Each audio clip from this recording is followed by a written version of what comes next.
Okay, right now I'm with Dr. Simon Leigh, and Dr. Simon Leigh is the MD of Prometheus Health. So welcome, Dr. Simon. Thank you, mate. Cheers for that. Looking forward to having a chat. Tell us a little bit about Prometheus Health then. What's it all about? So it was born out of a frustration. I've been a consultant in the pharmaceutical industry for longer than I care to count, and I don't want to tell you how long I've been there, to give away my age. And we were always frustrated that whenever a drug was being developed, or whenever we were looking into pricing and positioning of a drug, we'd say, oh, I wonder what patients need. Let's go and ask a doctor. Let's go and ask a doctor what patients need.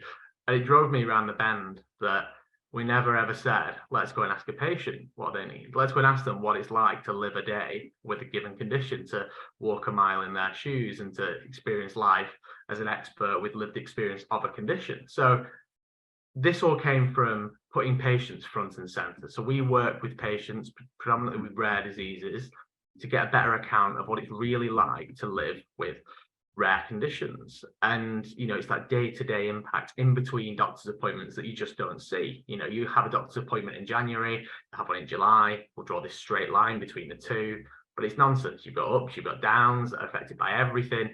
So we want to fill those gaps with the patient voice, with the people who know best. And that's where it came from, really. We inform pharma on the development of their treatments, on the value that treatments provide, using patient experience as the barometer for that. So pharmaceutical companies become your customers? Absolutely, yeah, because if you're developing a new drug in a rare disease, you'll do very well to price it less than 100 grand a year. I think recently the highest price one, it just got up to 2.4 million. So this is a lot of money that you're trying to get out of the health system. So you need to be able to demonstrate the broad range of value that treatment provides. And often just focusing on blood measures, clinical measures, it's not enough to say this is what this treatment actually does for a patient. So who are you competing with then?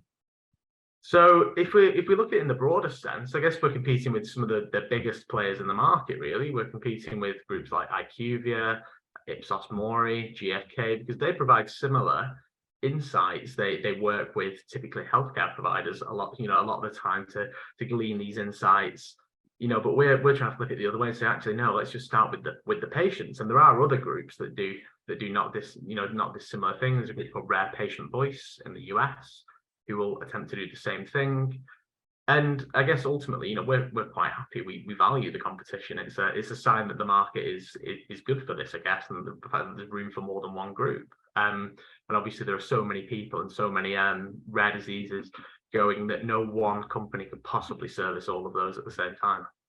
Yeah, right. So what would you say differentiates you from other research organizations that are doing what you do, where patient is front and center of that research? No, it's a really good question. I think, put simply, we're not focusing on the big survey every 3 to 6 months where we ask you a slew of questions like you get in the census through the door, or we're not focusing on the phone or anything else. It's nice and short and sharp and simple. Once a week, every week, you fill in a very short, quick question, 1, maybe 2 questions max, and that's you done for the week. And I think the other key thing, our main differentiator for us, is that we try to pay patients for the experts that they are with lived experience. So we pay patients where we can, as much as we can, every week. Like in our trial recently, we did a trial in sickle cell disease, where we got a group of patients with sickle cell to tell us every week how their condition was treating them.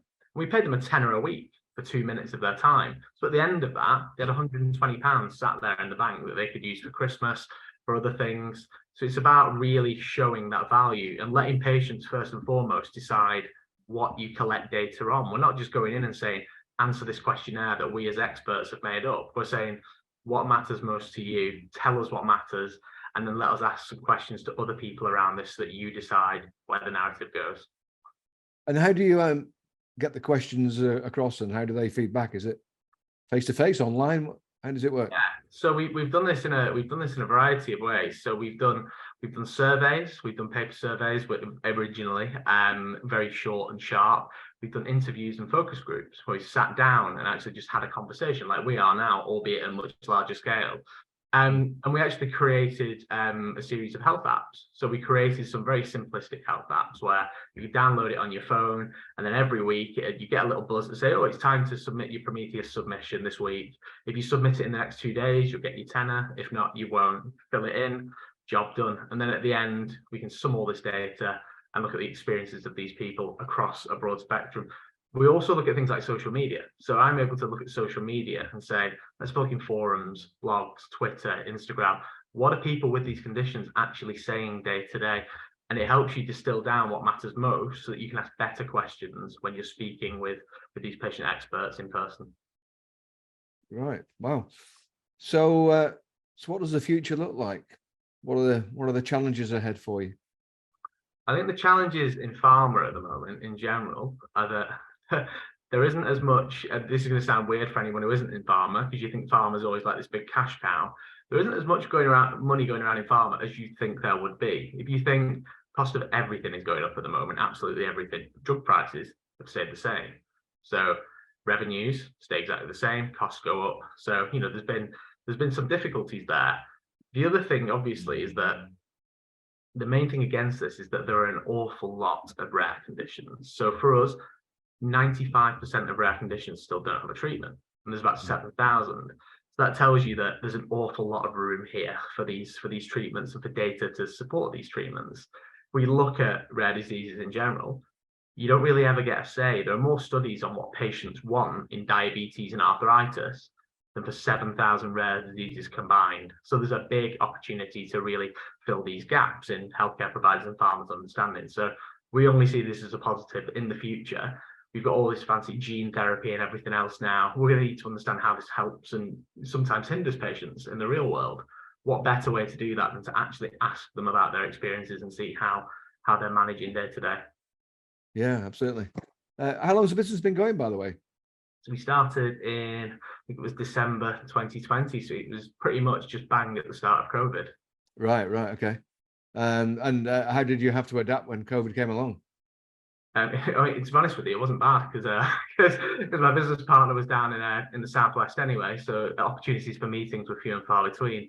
And a lot of our earlier work was obviously speaking to people, much like we are now, via Zoom and other video conferencing that was available, and talking to people and giving focus groups. So that worked absolutely fine for us. I think the problem with COVID is that we've all got a bit too used to being on here now, and it's trying to get people back into real life and doing these interactive workshops. Like we've got one planned in Northern Ireland in a few months, where we're working with a big charity there called the Northern Ireland Rare Disease Partnership, and we're all just going to get in a room with whiteboards, pens, and talk about what we need and build solutions together.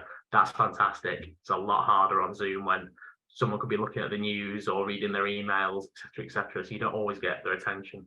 Yeah.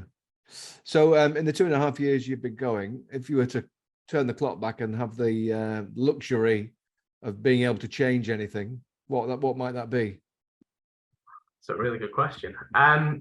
I think if I could change anything at all, I would have focused on a smaller set of conditions much earlier on and accepted that things don't have to be perfect before you go to market. I think we waited quite a while saying fit for purpose isn't good enough. It has to be better. It has to be better. I think better is a sliding scale. It's only incremental at best. So, is it really worth off-putting sales for a 1% improvement in what you're offering? So I think we would have been more accepting of what we had earlier and gone to market much earlier rather than trying to refine something to death. I think it was kind of that paralysis by analysis that got us, where we were like, oh, but we could get a bit of extra data, another study, something else. And in the end, we had more than enough to go, probably 6 to 8 months before we actually went out. Yeah, great stuff. Dr. Simon, it's been fascinating talking to you. Thanks very much. And I wish you all the best with your very noble cause. Thanks, mate. It's been a pleasure.